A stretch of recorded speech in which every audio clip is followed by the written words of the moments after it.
क्या हो अगर आपको अचानक बताया जाए कि जिस पंचायत चुनाव की आप तैयारी कर रहे थे वह पंचायत चुनाव अब 1 साल से ज्यादा समय के लिए टल चुका है। बिल्कुल आप सही सुन रहे हैं। जी हाँ, बिहार में जो पंचायत चुनाव अक्टूबर नवंबर में होने वाली थी, अब वह पंचायत चुनाव टल चुका है। अब पंचायत चुनाव अगले साल यानी 2027 के जुलाई अगस्त के महीने में कराए जाएंगे। और अब सबसे बड़ा सवाल है, क्या यह सिर्फ चुनाव टलने की कहानी है या फिर बिहार की पंचायत व्यवस्था में होने जा रहा है सबसे बड़े बदलाव की कहानी है। अब नमस्कार स्वीकार करिए, आप देख रहे हैं खबर पॉइंट में हूं आपके साथ शुभम उपाध्याय। आज बात बिहार के पंचायत चुनाव की, जहां एक बड़ा फैसला लिया गया है। अक्टूबर नवंबर 2026 में होने वाले पंचायत चुनाव अब नहीं होंगे। इन चुनावों को लगभग 1 साल से ज्यादा समय के लिए टाल दिया गया है। अब संभावना है कि पंचायत चुनाव अगले साल यानी 2027 के जुलाई से या अगस्त के बीच में कराए जाएंगे। अब सवाल उठता है कि आखिर ऐसा क्यों हुआ। सरकार का कहना है कि इस बार सिर्फ चुनाव नहीं कराने हैं, बल्कि चुनाव से पहले पूरी पंचायत व्यवस्था का नए सिरे से परिसीमन किया जाएगा। यानी पंचायत, पंचायत समिति और जिला परिषद तीनों स्तरों की सीमाओं को फिर से तय किया जाएगा। सबसे खास बात यह है कि यह परिसीमन वर्ष 2011 की जनगणना के आधार पर ही होगा। बताया जा रहा है कि पिछले करीब 36 वर्षों से पंचायत का व्यापक परिसीमन नहीं हुआ है।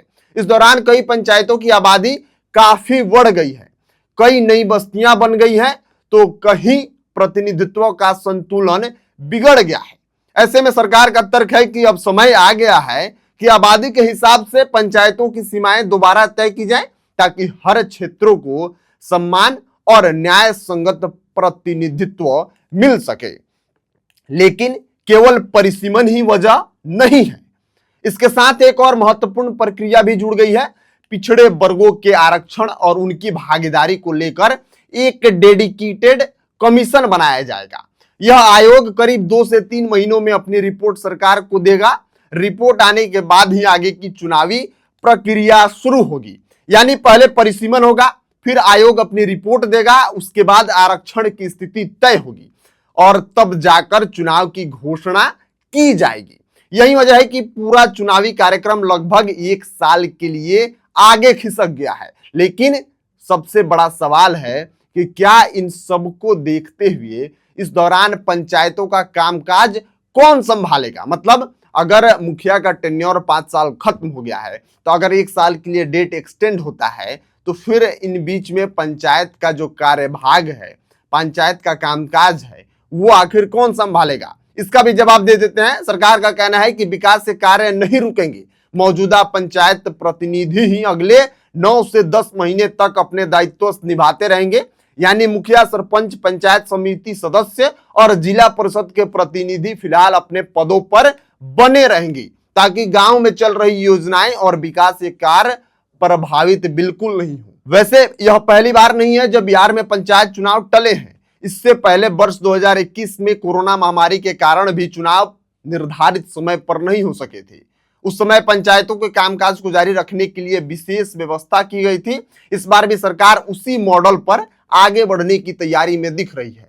सरकार का दावा है कि इस फैसले से सभी के बीच में संतुलन आएगा, सामाजिक एकरूपता बढ़ेगी और आबादी के अनुसार प्रतिनिधित्व अधिक न्यायपूर्ण होगा। यानी जिन इलाकों में आबादी ज्यादा है, वहां प्रतिनिधित्व भी उसी हिसाब से तय किया जाएगा।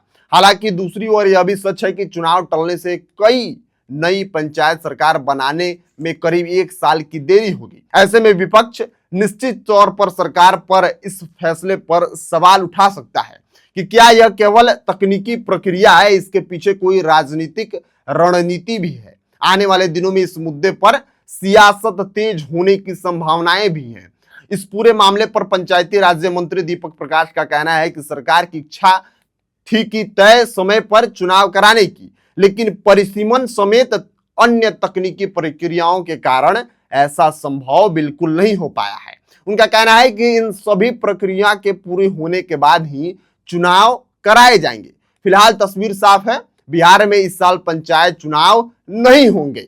अगस्त से परिसीमन की प्रक्रिया शुरू होगी, जो अप्रैल 27 तक चलेगी। उसके बाद डेडिकेटेड कमीशन अपनी रिपोर्ट देगा और फिर चुनावी तैयारियां शुरू होंगी। यानी अब पंचायत चुनाव की नई संभावित तारीख अगले साल जुलाई अगस्त मानी जा रही है। अब देखना होगा कि एक साल का इंतजार बिहार की पंचायत व्यवस्था को कितना मजबूत करेगा, या फिर यह फैसला राजनीतिक बहस का सबसे बड़ा मुद्दा बन जाएगा। फिलहाल इस खबर में इतना ही।